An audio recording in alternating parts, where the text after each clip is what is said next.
Welcome to Spotlight ETSU. I'm your host, Carrie Oliveira. Today we'll be speaking with Herb Parker about his career acting in and directing plays.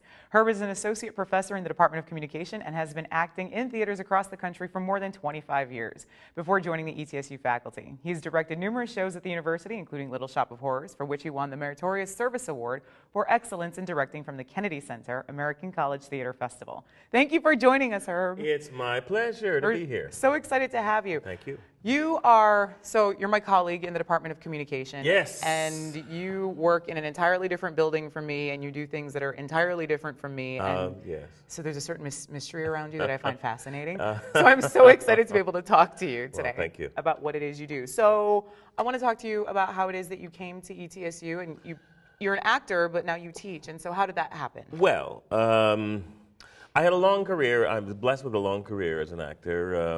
I begun in 1980, actually.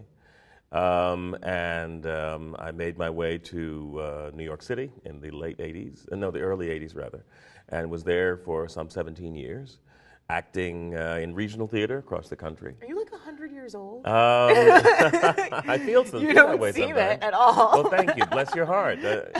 It's this plastic surgery they do these days. Technology is amazing, is it not? So I was there and had a wonderful career and fun and joy. And around 2000, I decided that I wanted to teach.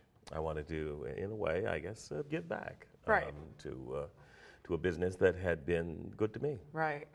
So I began looking for teaching jobs, and this led to, long story short, teaching jobs at the University of Wisconsin-Madison, also Stevens College, which happens to be my alma mater.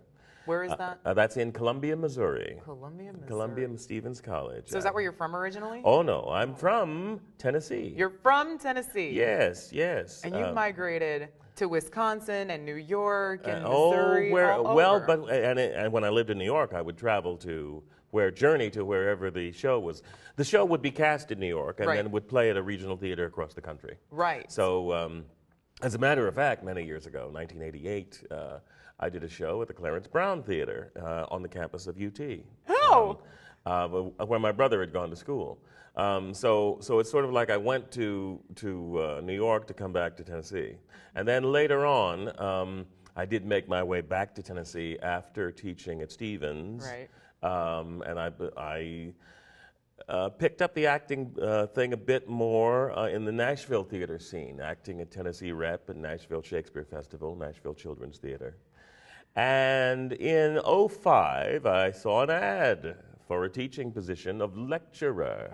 Lecturer here at ETSU, and I contacted Pat Cronin. I'm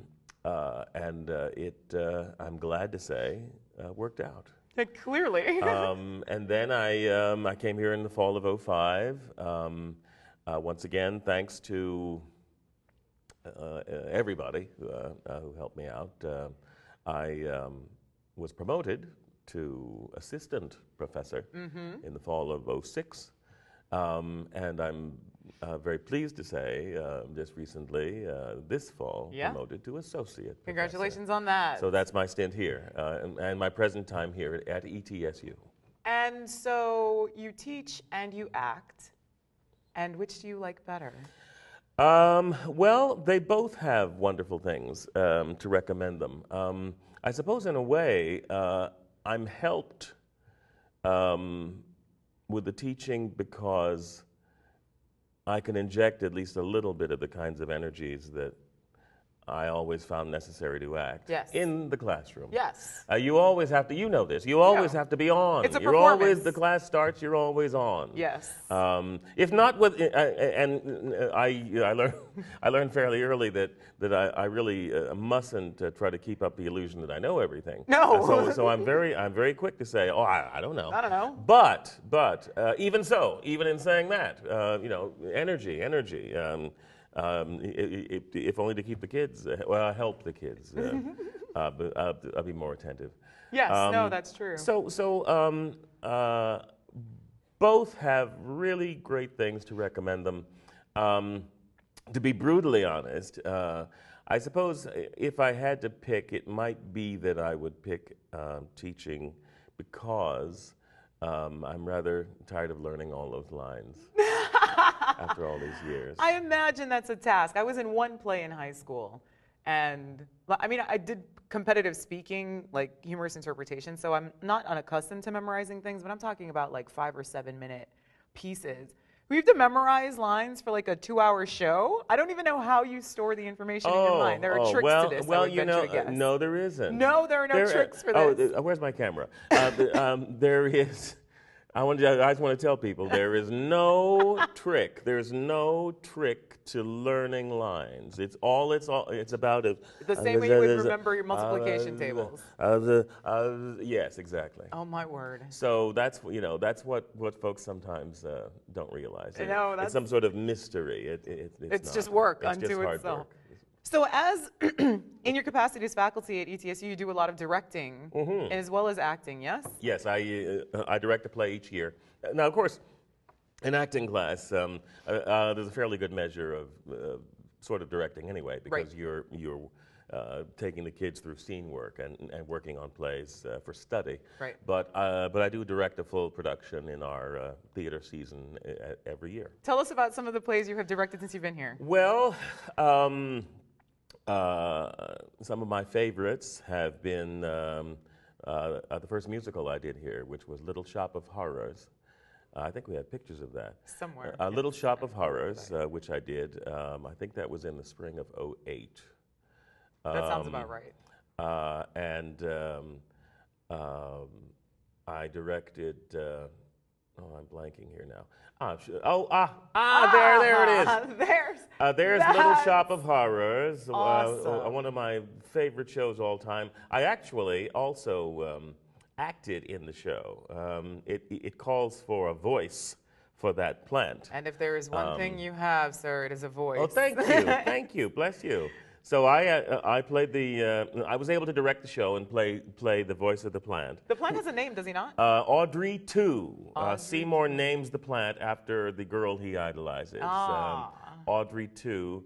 And I actually had played the role, the voice of Audrey 2. I played it before at Wayside Theater in Virginia years ago. And here are the harlots in my production of Little Shop, which I had such great fun with.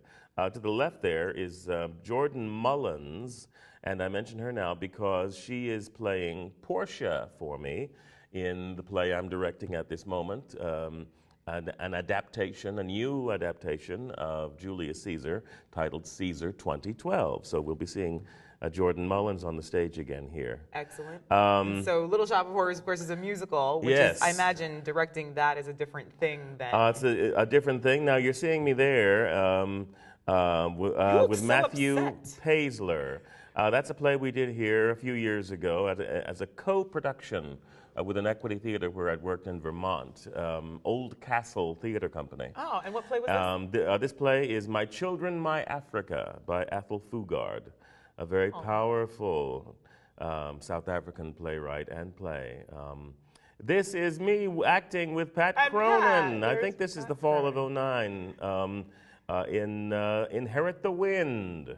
And I am playing Matthew Harrison Brady, and he's playing Henry Drummond. And you look like you're having so much fun. It's based on the Scopes monkey trial of 1925 in this country. As a matter of fact, in Tennessee. And my character is based on William Jennings Bryan, and Pat's character is based on Clarence Darrow. You shaved your head. I did. For the part, that's commitment. And I rather enjoy it, actually. You know, and I discovered this years ago. I played a role in a restoration comedy, and I had a wig, so it was required that I shaved my head. And up to that moment, I'd never done it before, so I was squeamish about it. Here's Curtain Call. That young lady's Rebecca Chabot, who's doing very well, a graduate. Also, Matthew is in New York now, doing well.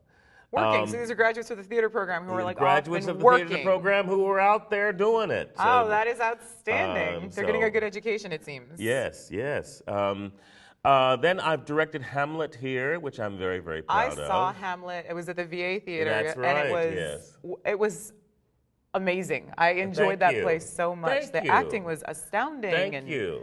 I had a wonderful cast. Yeah, no, that was very apparent, and they seemed comfortable and competent and confident. It was just a really lovely production. Indeed, indeed. So you must be so proud of yourself to be able to see the Oh. orchestration of 2 hours. How long does it take to plan and practice and rehearse a play before Well, it goes? as I like to do it, as I prefer to do it, 6-8 months. Oh my word! Now that's not all rehearsal, of Right, course. right, of course.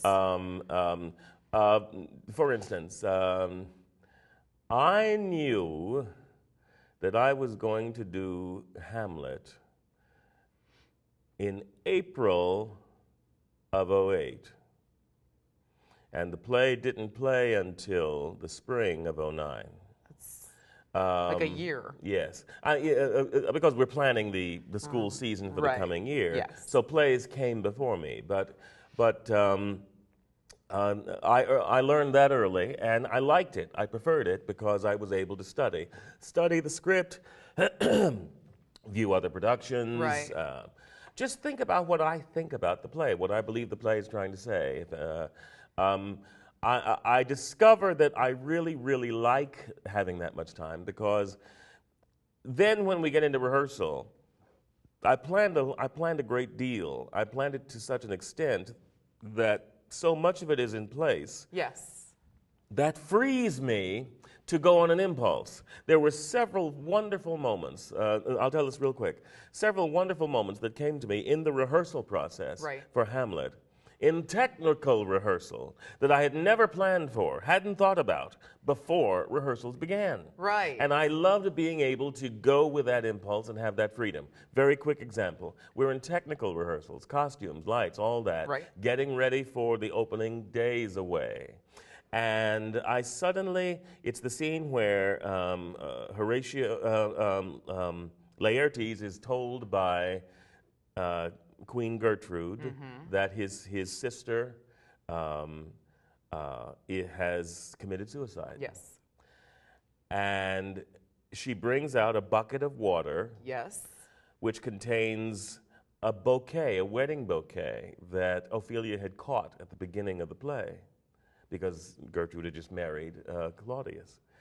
And she brings out this bucket of dirty water with the bouquet in there as a symbol of they've dredged this up and that's all of what was left of her. And they present it, and the attendant reaches in and pulls up the bouquet.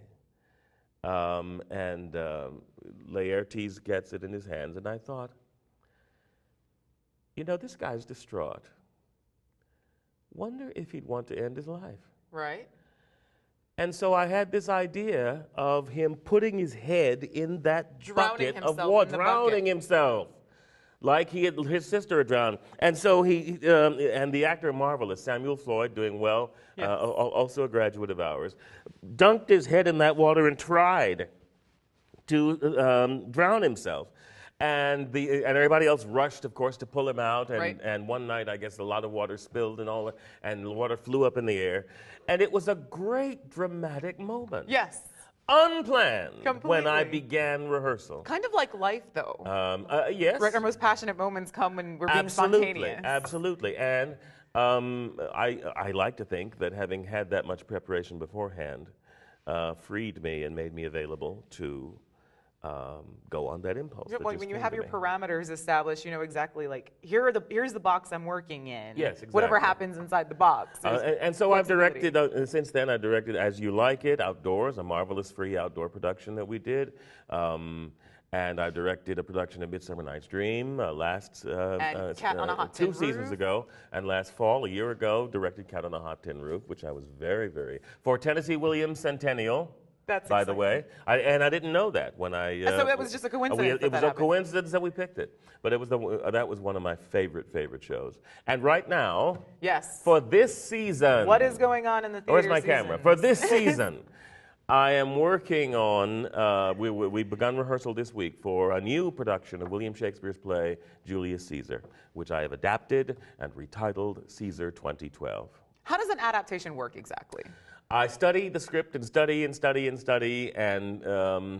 Most people who direct a Shakespeare play, unless they're at a festival, recognize that it's helpful if you can edit the script down so that it will fit into a 2-hour time slot. And so one must do that. Yes. We feel like, not taking away from, not disrespecting them, but we feel like the audience really won't sit for much more than 2 hours. Right. So you have to edit the script. So in addition to doing that, if you acted Shakespeare all the way out, on average, how long is a Shakespeare play? You could figure it would be 3 hours or so. Oh, bless Hamlet can be 4 hours. King Lear can be 4 hours. Julius Caesar can be 3-4 hours. We're not going to do it 3 hours. We are not going to do that. 2 hour Julius 2 Caesar. hours, and it might even be a hair shorter than that. Oh, that would be impressive. But I sit down and I read the play and I study it, and I think about what I think about it. Now, of course, one reason why I wanted to do it this particular time was because we're in an election year. Yes. And I wanted to do it in November, of course, which we are. Right. Hoping that maybe it could be in some way mindful to the audience of how really up to date some of the issues in Julius Caesar are. Right. With how we are today. And so or that we're dealing with the same stuff that was going on when Shakespeare wrote. That's exactly it. In 1600 US? About 1600 this play first appeared. And, like 400 years now. Oh, yes, that's we're right. dealing with the same political issues. Exactly. That is very insightful. Because we're dealing with the humanity of the human soul. No, that's man, exactly what it is. And yes. woman. And I've adapted the play, which only means I've edited it pretty heavily. Okay. I have changed some words here and there because I've moved it from I've moved it from 33 BC right. or whenever it was to 2012. Okay. And that's why I've changed the title to Caesar 2012. So that's the title of the play right now. And modern dress, corporate. People will recognize it as standard Washington dress, right. business suits, cell phones, and a few other things, which I hope will be very exciting. But with all the audience. Shakespearean language. With all the Shakespearean language. How does an audience, in your experience, respond to something? There's an anachronism inherent in that, right? So I'm using ancient English speech, but at the same time I'm dressed in modern dress. And how do audiences respond to that? As long as the actors know what they're talking about and understand, I think pretty well. And I like to think they welcome the contemporary dress. And let me put it this way. People don't realize this a lot, but Shakespeare did his plays in clothing of his day. Right. So in a very real way, to be faithful to his style of production, we should do his plays it's appropriate with to our costume contemporary modernly. dress. That was the same. That was also the case with Julius Caesar, where they would have had his own particular dress with a little bit of costume pieces. Right. Maybe a draped toga or Yes. something like that. So I think that as long as the actors are clear on not only the words that they're saying, because I think it does take the ear of our audience to a while to Yes. get into the play. Yes. Many years ago, generations ago, when people went to the theater more, and we didn't have the internet and so much TV and cable and all that, people would go to the theater for pleasure, and they used to say, go to the theater to hear a play. Yes. To hear a play. And I should like to do whatever I can to make that possible today. So, yes, now it will take the audience a second or so, but as long as the issues and the ideas and the emotions are clear conveyed, yes. between people, Yeah. they can tell those people are in love, those people do not like each other, those people seem to be in conspiracy, etc. Yes. There's unrest in this country. Those kinds of things. It doesn't matter what Or they're wearing. any language. Yes, that is true. And I guess let's imagine, like, I don't generally consume opera, but I imagine watching an opera in another language would be exactly that. Can you I think so. feel what's going on between the characters Exactly. and understand it as a human experience? Exactly. So when is Caesar supposed to run? Where's my camera? Caesar 2012, ladies and gentlemen, will open in the Bud Frank Theater November 15th and play through the 18th. November 15th through the 17th at 7:30 in the Bud Frank Theater, and November 18th at 2 p.m. in the afternoon. Excellent. That's our production. But now, as I've just said that, I feel I must quickly mention that our first show I was of the just going to season- ask about what else is going on this season. Our first show of the season is a play called Beautiful Bodies, which is being directed by Pat Cronin. Who is, of course, the director of the theater and dance program here. Exactly, So- a division of theater and dance. And this is a play about 6 female friends who live in New York City. And they get together one evening and talk about their lives and make discoveries about who they are in relationship to each other. So that promises to be quite marvelous. That will play in the Bud Frank October 18th through the 21st. October 18th through the 21st. Wonderful. I think it's interesting that Pat is choosing to direct a play about a bunch of women. Well, he likes the play. He's devoted to diversity and, Yes. and gender equity. That is absolutely true. And he certainly would like for us to do more plays written by women playwrights, which of course we all support. I'm a fan of that. And so this is a part of that.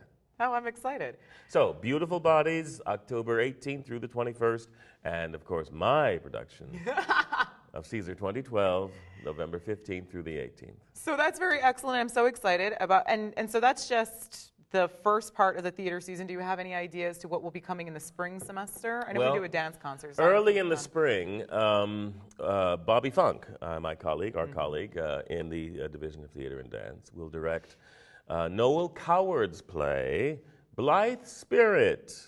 What is that? Which is a marvelous, marvelous. You would say it's a comedy of manners, actually, because it has to do with an upper crust British family, a very urbane husband and wife who are newly married, and they begin to set up their life together.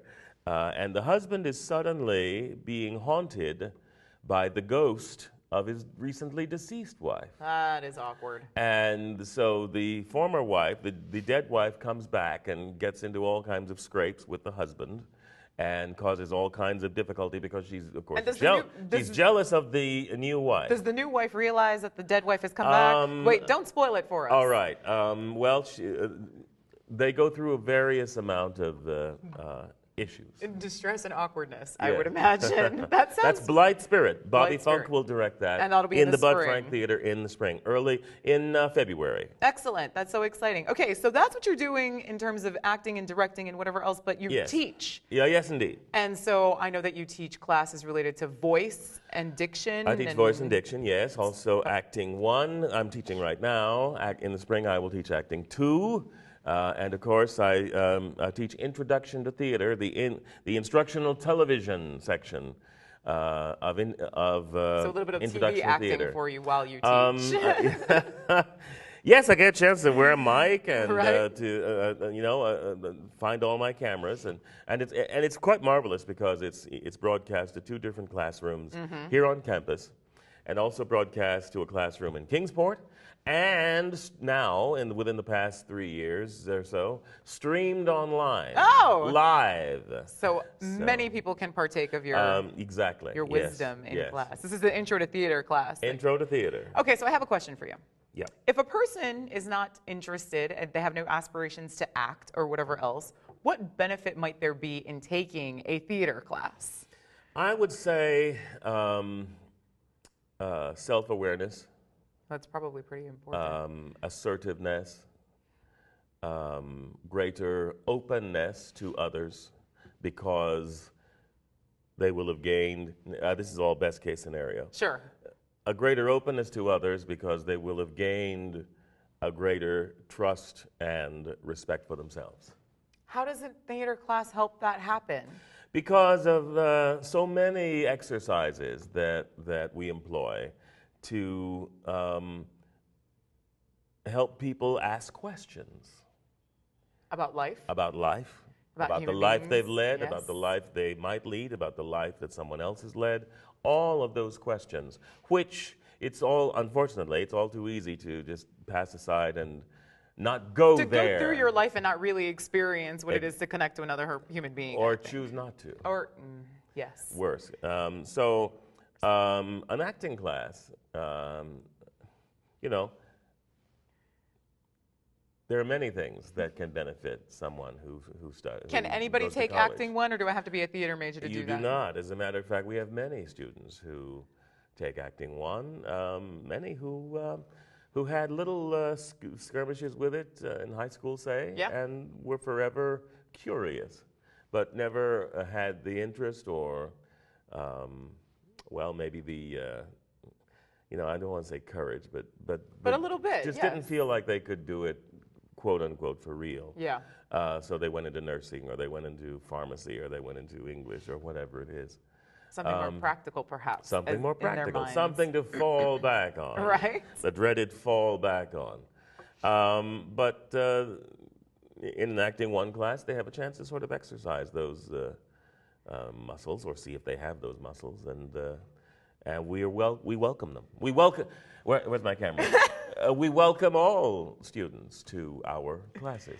That's wonderful. And I know that in my experience, I talked to, you know, being in communication, I have the opportunity to talk to a lot of students who have taken theater classes, either because they're majors or because, you know, they're just in the department or whatever else. And I can't think of a single student who's ever had an unpleasant or dissatisfying experience in a theater class. Oh, thank you. That's great to know. Appreciate what it was that they learned, even if it wasn't necessarily what they expected, but it's apparent that students are taking something. That's terrific. Away from that. That's terrific to know. So that delights me, and I'm sure that makes you all. Oh, my, yes. That's awesome. Samuel what? Samuel, our floor manager, has taken your class previously, and Ashley was able to tell you that Samuel Taylor Coleridge coined the phrase willing suspension of disbelief. Now, you and I have had this conversation because I am a scientist in my mind, and I've expressed to you more than once that I don't really get the theater sometimes. And so we've had this conversation, and it's probably one of the most useful conversations I've ever had with one of my colleagues. Thank you. It's a willing suspension of disbelief. Sometimes you just have to get right with the fact that not everything is supposed to be real, and that there's an experience to be taken away from engaging with art. You go through the willing suspension, and I try to make this point because I think it's valuable. You go through an exercise, a willing suspension of disbelief, when you read a book, yes, when you listen to music, when you go to a ballet, when you go to an opera, when you go to a symphony, when you go to a play, even when you sit down and watch a television show, when you go to a movie. You were exercising, you know, the willing suspension of belief is saying, I know this is not real. This is not real. But for the duration of the program, I'm going to go with it. I think that's so cool. I do too. Well, and it's the difference between, he's talking to the floor manager now. I think it's the difference between enjoying the fullness of everything that the human mind has the ability to create and not, you know? Exactly. And that's, as a scientist, I struggle with that. Like, art, it's creative, and there's room. I just saw a play about the life of Galileo, as a matter of fact, just the other day. Oh, art meets science. So that's right. There's room for both of us. There's room for both. That is true. And so I am looking, I forget usually when our plays are, for no good reason, because they're extremely well advertised, especially in my building on campus. I'm glad to hear that. No, they are. They're fantastically well advertised. And so I'm committed to making a point to going to see, certainly, Caesar 2012, and Pat's play is called what again? Beautiful Bodies. Beautiful Bodies. And so that then is the beginning of the theater season for this year. Yes. And I'm so excited about all of that, and I'm so excited for you. You are a fascinating and interesting and delightful person to talk to, and I feel like I learn a lot every time I talk to you. Bless you. No, not bless me. It's just true. Oh, thank you. So thank you it's just, I think that every student on this campus who has the opportunity should take one of your classes or to come see one of your productions. This is me making a sales pitch for you right now with complete sincerity. Thank you. Like, I think it's absolutely wonderful, and it has been a pleasure to talk to you today, and I hope that you have the opportunity to come back. Anytime. Thank you. Maybe talk about more when it gets closer, Caesar 2012. We will. Thank you for joining us, Herb. We've been speaking with Herb Parker about his successful acting and directing career. Join us next time on Spotlight ETSU. And now we have a conversation. All right. Here's the fake conversation.